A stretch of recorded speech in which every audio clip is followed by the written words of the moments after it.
Lu pernah mikir nggak, kalau ada makhluk hidup yang badannya sepanjang 5 mobil, tapi makannya cuma sebulan sekali?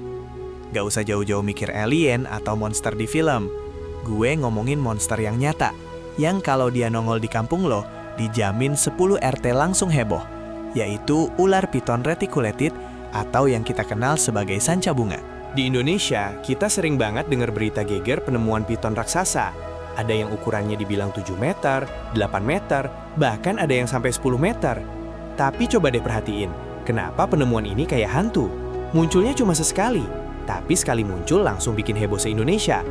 Faktavers mau bongkar habis, kenapa si moncor bersisik ini jarang nongol, dan apa yang terjadi di balik layarnya? Siap-siap, karena ini bukan cuma soal ular, tapi soal ekosistem, mitos, dan cara pandang kita. Oke, kita mulai dari pertanyaan paling mendasar. Seberapa panjang sih ular piton terpanjang di Indonesia?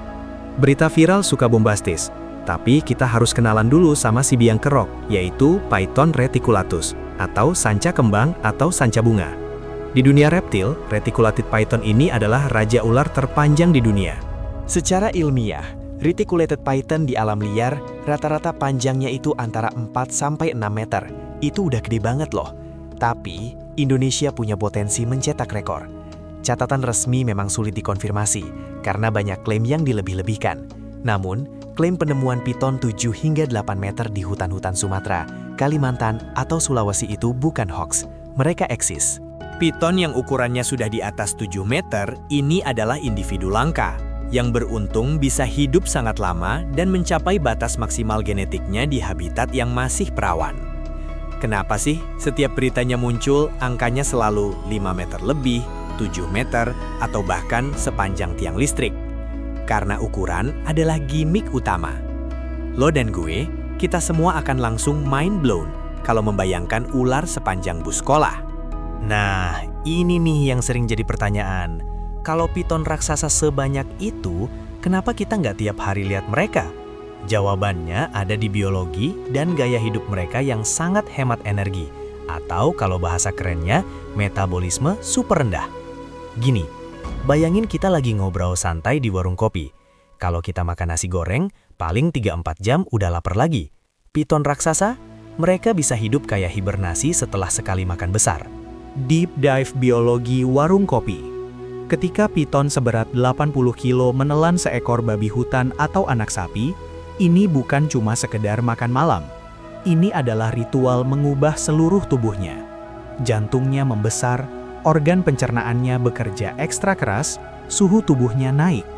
Setelah pesta yang luar biasa, piton itu akan mencari tempat yang aman, gelap, dan tersembunyi.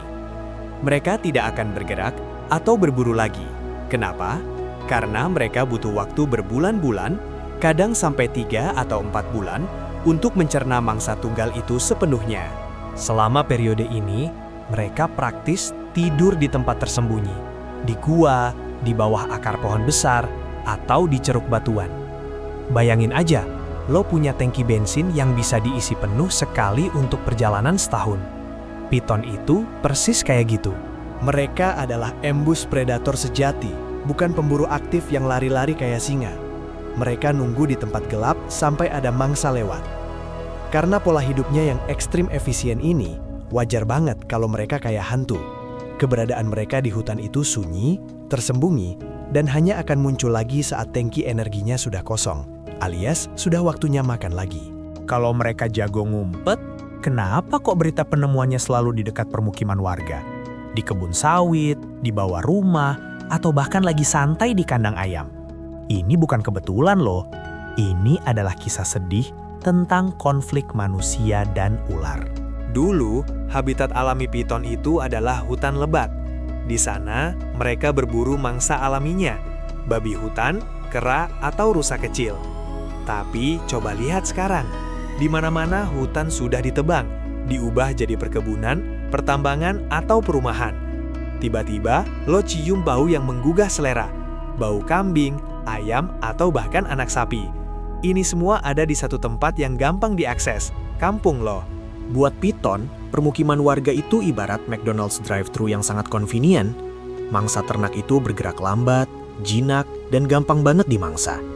Ini menjelaskan kenapa 90% penemuan piton raksasa terjadi saat mereka sedang kenyang atau sedang mengintai ternak warga. Piton yang harusnya jadi predator puncak, kini jadi korban konflik. Endingnya seringkali tragis. Piton itu ditangkap, diarak, dan seringkali dibunuh karena ketakutan dan minimnya edukasi.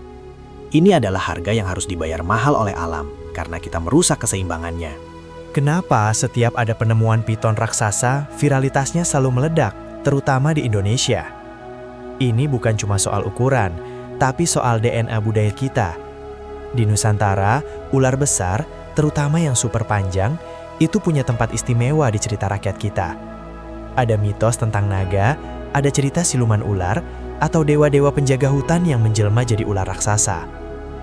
Piton yang kita temukan di lapangan, yang ukurannya 7 meter, itu adalah manifestasi fisik dari ketakutan dan kekaguman kolektif yang sudah ada di kepala kita turun-temurun.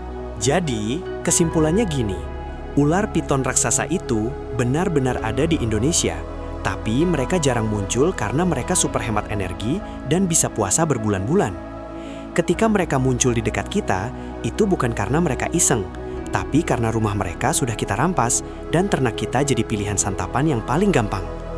Fenomena geger ini adalah alarm. Alam sedang teriak bahwa keseimbangan sudah rusak. Tugas kita bukan hanya takut, tapi juga menjaga agar si monster keren ini tetap punya rumah yang nyaman di hutan, bukan malah terpaksa jadi bintang utama di kandang ayam kita. Gimana? Mind blowing kan? Sekarang coba kasih tahu gue di kolom komentar, mitos ular raksasa apa yang pernah lo dengar di daerah lo? Dan kalau lo ketemu ular piton 7 meter, hal pertama apa yang bakal lo lakuin?